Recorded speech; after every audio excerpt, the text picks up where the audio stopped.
So this is one of the very common items that we are selling to the US. The flat bottom produce roll, and you'll see the tail line on the roll here.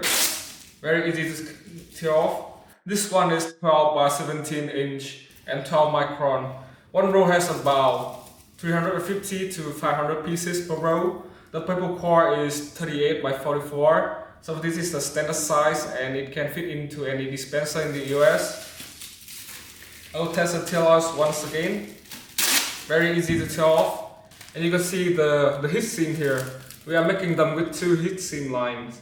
So the bottom is very strong. It can carry a lot of weight. I will test the seal on.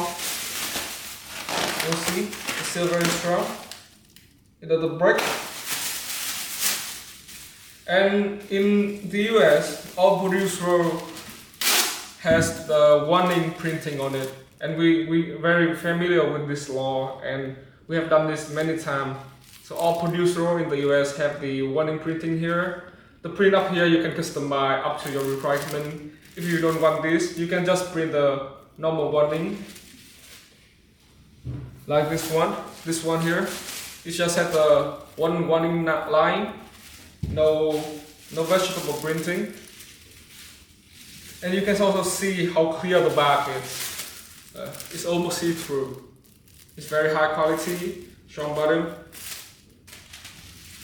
So you can trust us with the US product because we have many experience producing them.